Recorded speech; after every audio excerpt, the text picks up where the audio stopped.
Sampurasun. Assalamualaikum warahmatullahi wabarakatuh. Ya, ketemu kembali bersama saya Romi Joprak. Kita akan membahas tentang dogma-dogma yang beredar di masyarakat kita ya.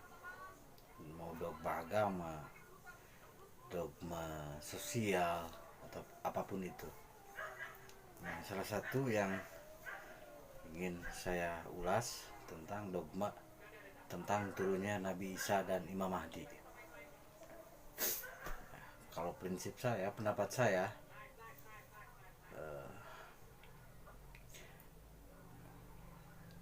turun dari langit itu apakah memang dari langit yang real atau yang sering kita lihat, langit beserta awannya seperti itu, lalu turun dengan sedemikian rupa seperti pesawat alien yang kita lihat di film-film gitu.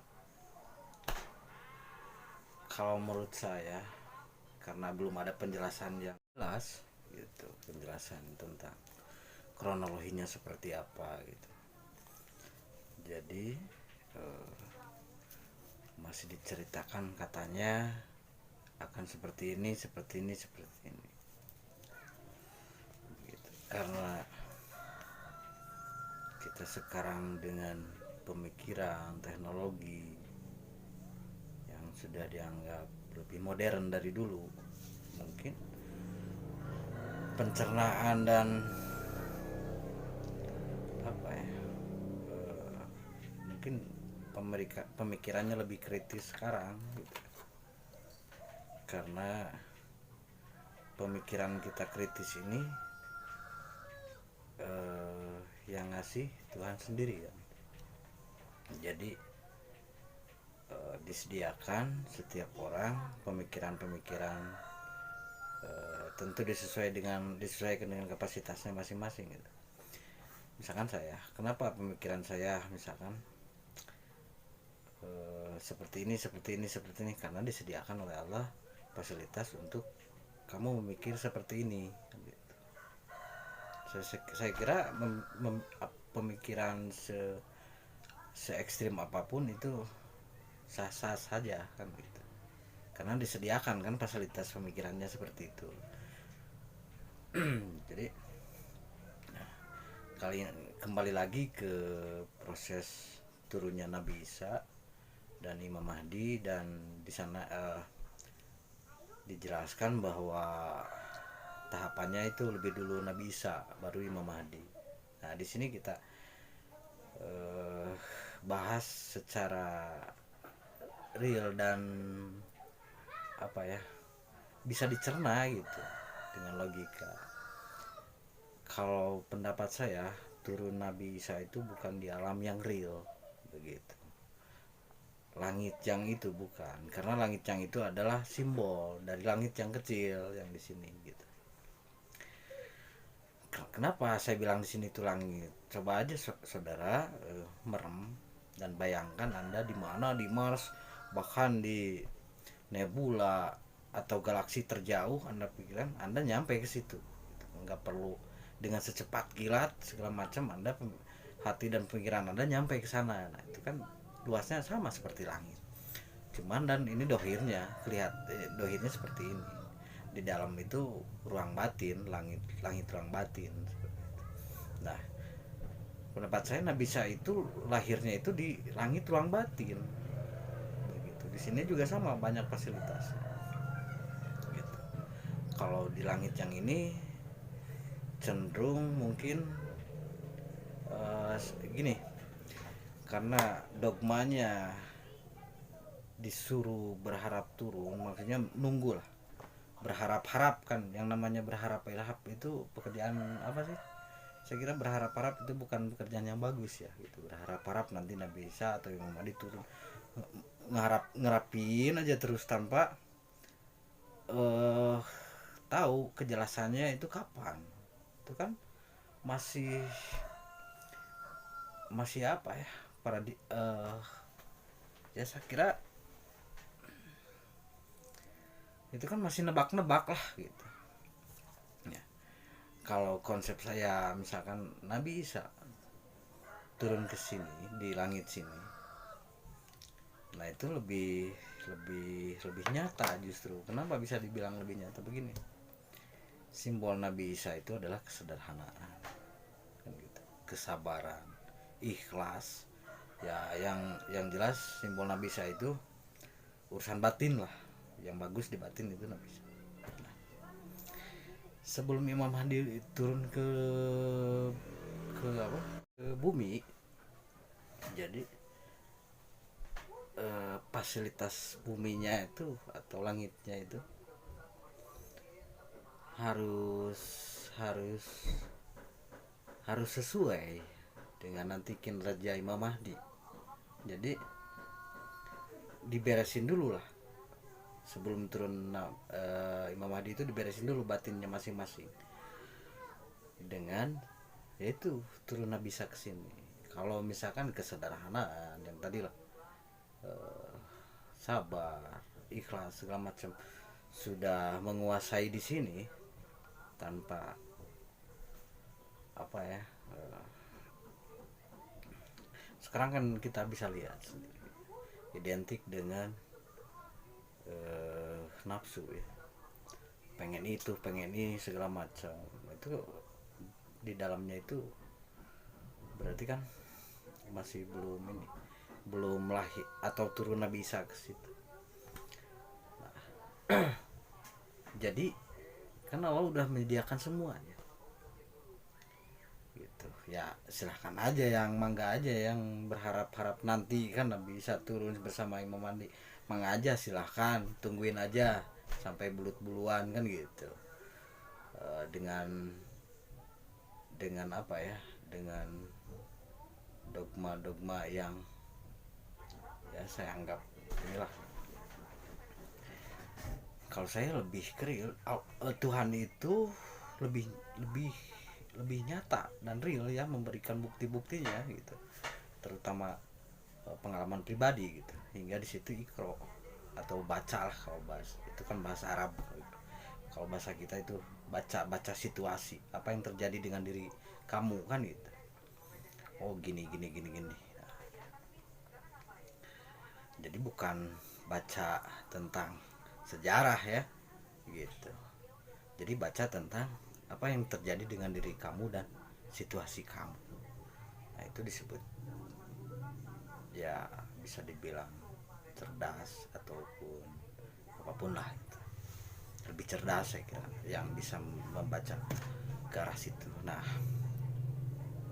kembali lagi ke konsep yang tadi, Nabi Isa turun di sini kalau udah dikuasai dengan simbolnya Nabi Isa di sini, saya kira orang tidak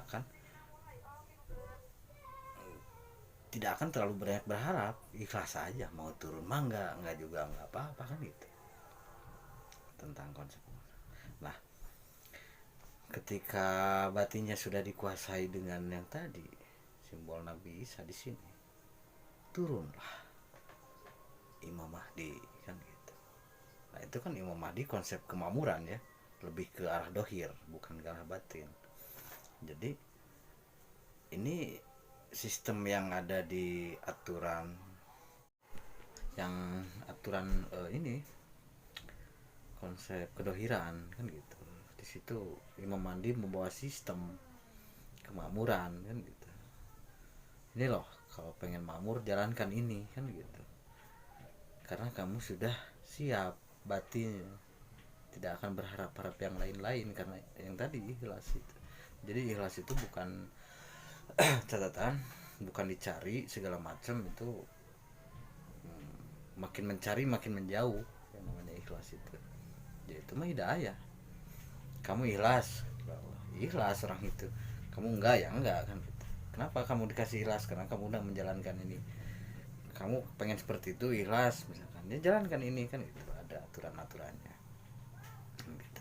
Jadi konsep istilah ikhlas itu yaitu hidayah, dikasih, diikhlaskan sama Allah, bukan mencari ikhlas ya, diikhlaskan gitu. Makanya orang sering pun katanya ada yang bilang puncak keilmuan itu adalah puncak ilmu ikhlas, itu saking susahnya sulitnya dicapainya ya, itu memang eh, kata Allah kalau pengen ikhlas ya jalankan ini, nanti juga kamu akan berubah jadi ikhlas. Nah itu kalau yang jalankan ini nanti saya bahas lagi seperti apa sih menuju ridhonya Allah itu, keikhlasannya. Nah saya mungkin tidak terlalu apa ya, tidak terlalu meyakini itu dari katanya gitu ya, katanya si anu si anu si anu, karena itu ke apa ya, keabsahannya atau otentiknya itu diragukan kalau katanya. Kenapa diragukan? Karena bukti saksi itu kan harus ada, kan gitu. Harus ada, terus pengakuan juga kan itu kan. Nah kalau yang namanya katanya kan itu kabar berita. Nah, kalau saya lebih cenderung ke pengalaman pribadi, saksinya saya sendiri, buktinya ada terjadi ke saya sendiri begitu, dan pengakuannya saya sendiri yang mengaku kan gitu. Oh benar, oh ini benar benar.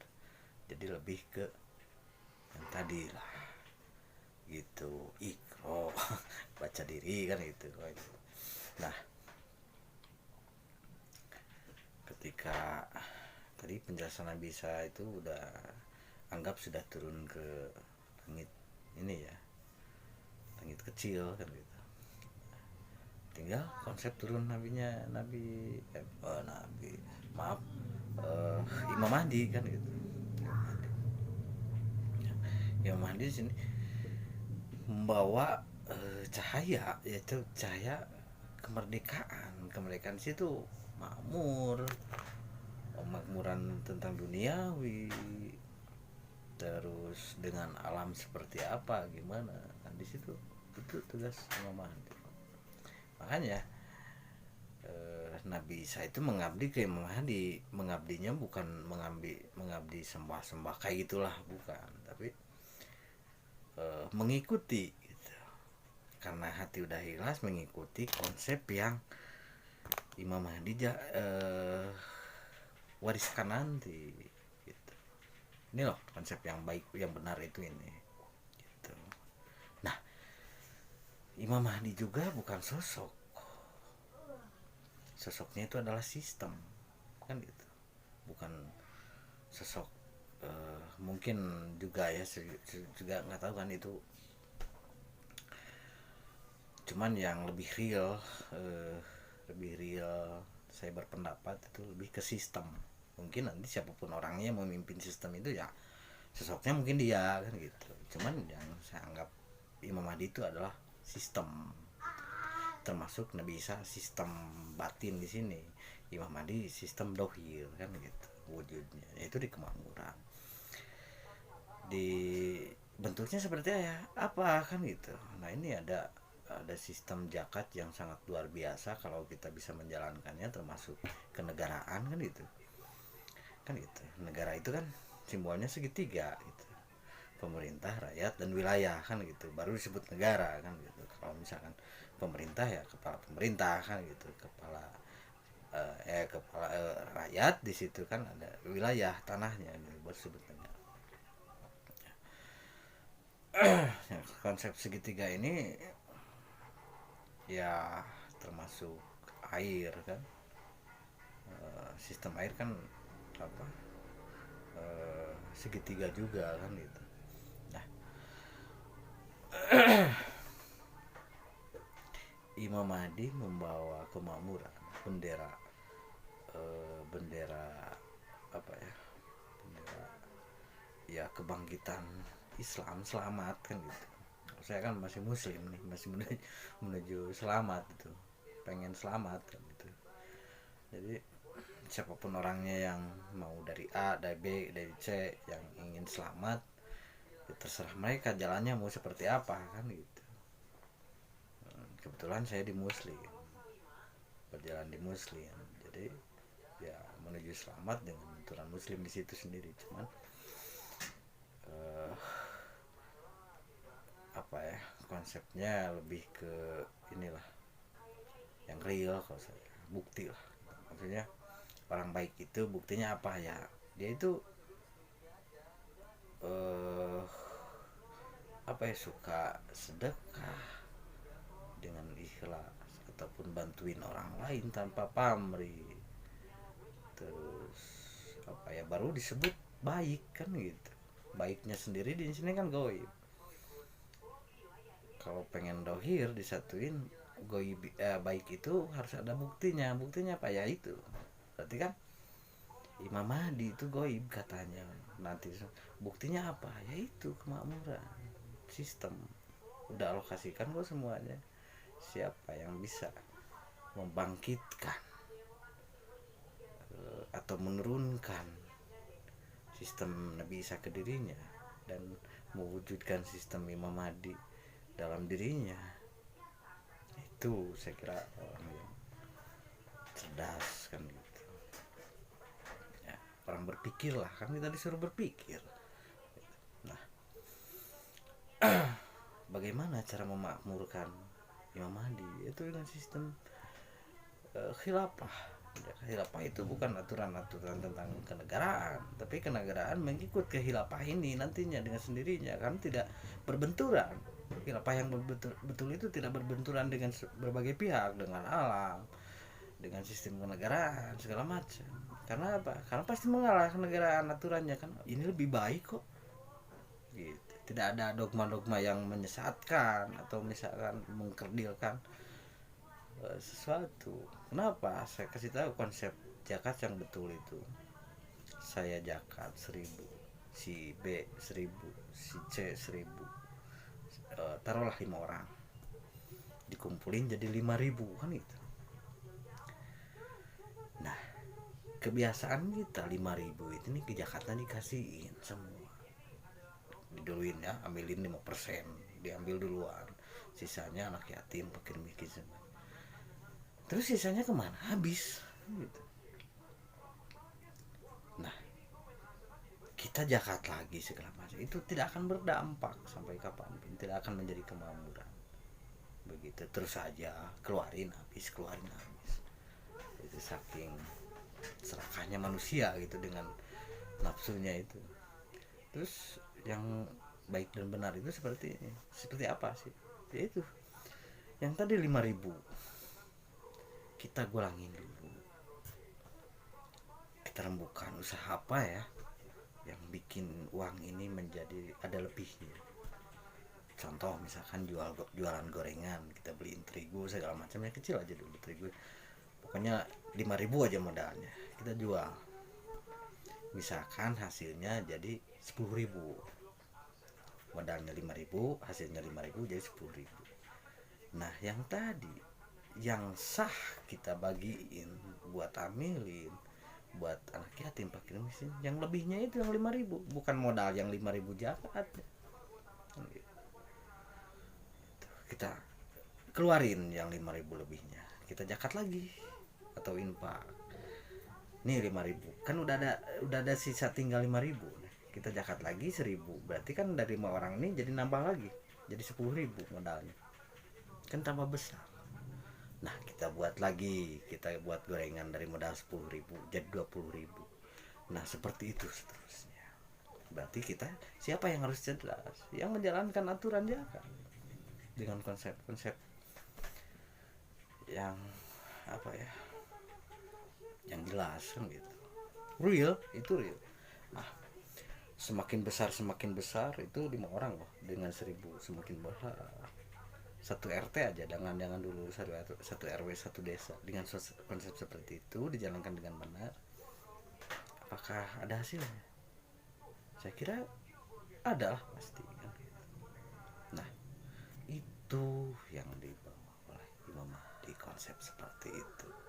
Karena apa saya bilang Imam Mahdi di situ kan konsep zakat ada keadilan, adil semuanya dapat, adil semuanya ada, kemakmuran kan gitu, makmur semuanya dari hasil tadi digolang itu, tambah lama tambah besar, adil semuanya dapat gitu. Terus gotong royong, apakah semuanya tidak gotong royong? mengeluarkan hartanya. Nah ini itu baru sebut Imam Mahdi. Begitu konsep inilah. Nah siapa sosok Imam Mahdi yang menjalankan konsep itu kan gitu. Dia yang menjalankan dengan ikhlas yang tadi ya, di sini sudah Nabi dengan ikhlas segala macam lillahi ta'ala, saya keluarin zakat atau infak atau apapun itu kan, itu keluarin dikumpulin oleh petugas ngumpulin zakat tanpa kita memikirkan di gimana zakatnya, kan udah ikhlas.